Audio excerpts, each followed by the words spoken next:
So hey guys, and welcome to the next episode of the Random Watch Dude. Thanks for joining me, and today I'm going to talk to you about relativity, price relativity. What are you getting for your money, and is it relative? So just going to run the intro quickly and we'll jump into that subject straight away.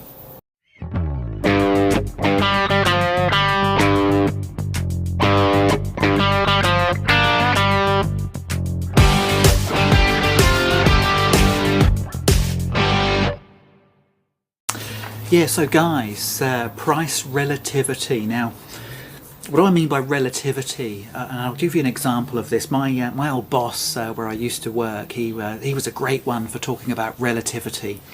He was a great one, for using this phrase. You've got to compare apples for apples, not apples for pears. And of course, what he was referring to was the fact that when you start comparing value, whether one product is worth as much as the other, whether the price of one product is actually correct, when you're comparing it to the other. What we're actually talking about here, of course, is relativity, and is the price of a product and the price of another product, is it fair to compare those two prices if they're two separate products? So what he always used to say to me was, it's all about the relativities, Mark, apples for apples kind of thing. And I think I wanted to talk about that today in relation to watches.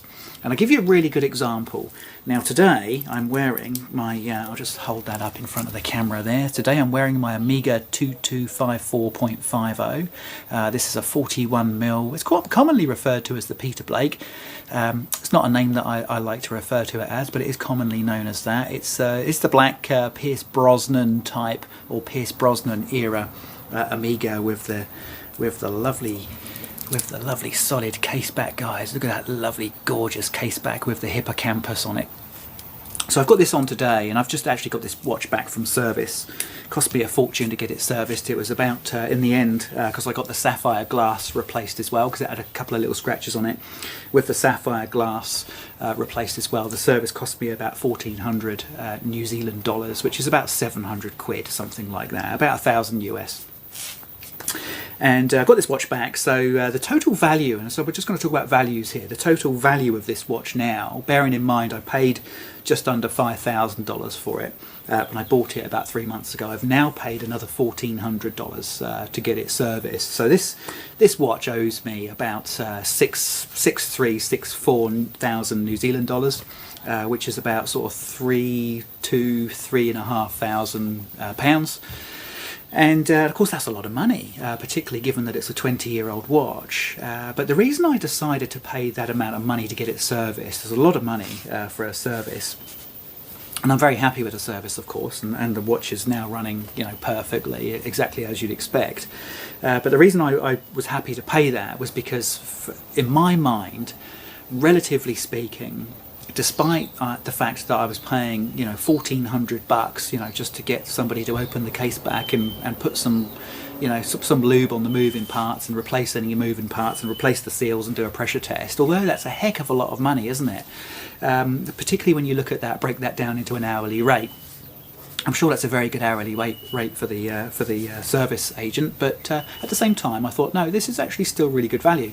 And I'm going to give you an example of why I think it's really, really good value. And I'm going to tell you a little story actually about during the course of this week I popped into one of our local ADs here, watch dealerships here in Auckland, Partridge Jewellers. And I sat down with the sales associate there, and we had a good old chinwag about watches like we normally do. And of course he pulled out the new Tudor Black Bay 41, the monochrome Tudor. Now the great thing, there's a couple of great things about that watch. One is it's available now. So that watch was only announced a week ago and it's already available. I could have bought one. Yeah, and they also had the red one as well. So the monochrome is now in stock, but they also had the red bezeled version of the Black Bay 41 in stock as well, both master chronometers. Lovely watch. I was very happy to have a look at it. He put it down in front of me on a nice little velvet covered watch tray like they do, and I took my rickety old 20-year-old Omega off and I put it down next to it, guys, and I took a quick picture. So I'll show you the picture up here of these two watches together. And the first thing that struck me the first thing that struck me when I looked at these two watches together, now bearing in mind they're both 41mm, they're both 41mm diameter watches, they're both black, they're both basically monochrome if you like, was how much bigger, what struck me was how much bigger the Tudor Black Bay 41 looked, particularly in terms of its thickness compared to the Omega. And it instantly kind of put me off in a way. And anyway, I put the watch on, I tried it on and put it on my wrist, you know, like this, and flopped it around a bit. It was on that lovely Jubilee bracelet. I know it's supposed to be called a 5-link bracelet, but I'm going to call it a Jubilee. And guys, yeah, instantly I thought, you know what?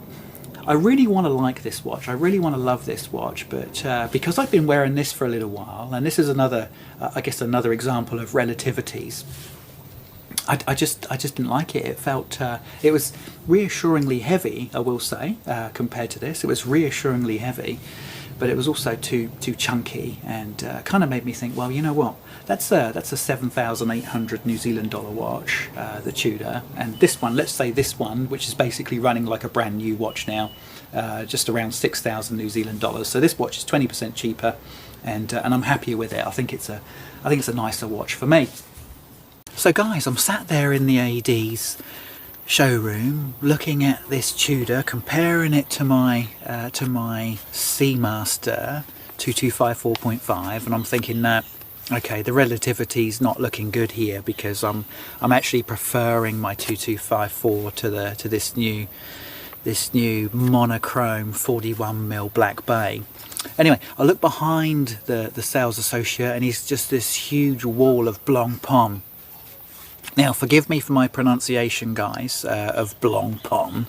It's not actually a word I say very frequently, and it's not a word that rolls off of my tongue very easily.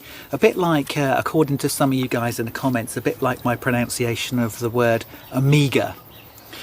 Some of you like to call it Omega, and some of you have got this weird way of pronouncing the G. So look guys, I'll call it Omega if you don't mind, because that's the way I like to pronounce it, and I quite like pronouncing Blancpain the way I do. So forgive me and correct me if I'm wrong in the comments. But big wall of Blancpain. And of course, I'll be honest with you, I've never even really tried to like Blancpain in the past. I've looked at images of the 50 Fathoms, and quite frankly, I've never really liked the look of that bezel on the 50 Fathoms. The domed, rounded bezels never really appealed to me.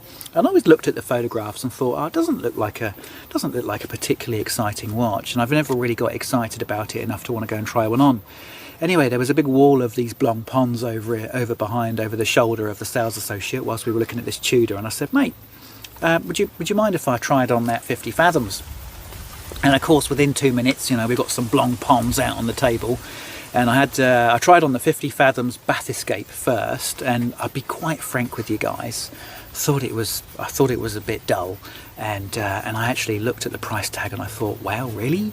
You know, for this model, it kind of, to me, it felt like no offence to anybody that's got the Bathyscape, but it felt like a $300 or $400 watch to me, and it kind of looks like it as well on face value. But then I tried on, guys. Then I tried on the proper 50 Fathoms, the big chunky 42.3mm diameter case, grade 5 titanium model, with the blue bezel and blue face, and it kind of blew my socks off. I'm gonna just be straight with you, it kind of blew my socks off, really. Wasn't expecting to like it that much, but for some reason on the wrist that watch felt fantastic. Now, it's got a few drawbacks, the main one for me being that it's got a sapphire case back. I don't like sapphire case backs all that much, particularly when it's kind of, you know, a movement that's not been fantastically well decorated anyway. I'm not really keen on sapphire case backs. I would have preferred a watch like that to have a solid case back, like the you know, like the Seamaster or like Rolex do. The other thing was very, very thick.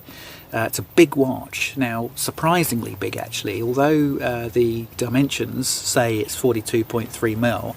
I was quite shocked, and I still am shocked, you know, when I look at the dimensions on paper, because on the wrist that watch wears big. It's a big, chunky, fat watch. But in some respects, that's what I quite liked about it as well, and it kind of reminded me a little bit of the Rolex Deepsea.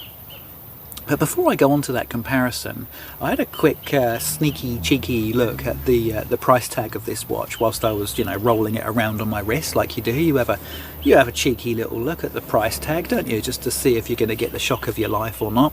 And I did actually, because that watch is very expensive. It was 33,000 New Zealand dollars.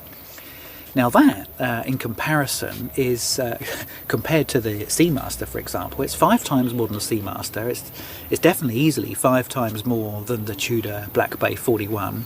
But it's also significantly more expensive even than the Rolex Deepsea. And the Rolex Deepsea, you might argue, is on paper, on specs wise, is a better watch as well. So I was looking at this Blancpain thinking, wow, 33 grand. I mean, what are they thinking, these guys, putting 33 grand price tags on a watch like this? It's a lovely watch. But then I kind of looked at it and I thought, do you know what? I reckon I could justify that. I mean, this watch I love the bracelet. The bracelet's cracking on the Blancpain 50 Fathoms. Really enjoyed the bracelet. Grade 5 titanium. It's got 120-hour power reserve, and the face and the feel of the watch is quite unique actually. I did enjoy wearing that watch to the point where I wasn't all that keen to take it off and hand it back. Would I pay 33,000 New Zealand dollars for it? Do you know what? If I had the money there and then, that day when I was trying it on, I'd have been tempted. I'd have been very tempted. And this is kind of getting to my point, guys, talking about relativity and value. There is absolutely no way on this earth that the Blancpain 50 Fathoms that I tried on is worth 5 times more than my Omega Seamaster, is worth 5 times more than the Tudor Black Bay 41 Chrono, and is worth, what was it, $6,000 or $7,000 more than the Rolex Deepsea. But for some reason, of those 4 watches that I've just mentioned, it's the Blancpain 50 Fathoms that I would have probably most happily put my money down for as well. It's strange, isn't it? If I had the money, that is, because I'm not going to drop 33,000 New Zealand dollars on a Blancpain.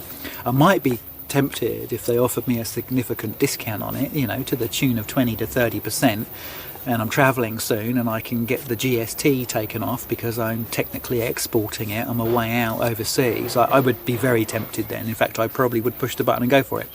But on face value, RRP, retail price, there's no way that watch is actually worth that in value. But in relativity, they're in dreamland. Blancpain are in dreamland in relativity. But in terms of emotional evocation, and I suppose you could say emotional discretion, my emotional discretion allowed me to say that watch was worth $33,000. Isn't it crazy, guys? There's no relativity at all in the watch pricing market, is there? There's no relativity in this hobby at all. It's all purely down to, and this is the crux of this video, it's all purely down to the emotions that are evoked in the watch when you put it on your wrist, and how it makes you feel, and how it makes you in terms of your own internal kind of emotional satisfaction, how it makes you feel. That decides whether you're happy to put your money down for that watch. It's got nothing to do with the technical specs of the watch at all.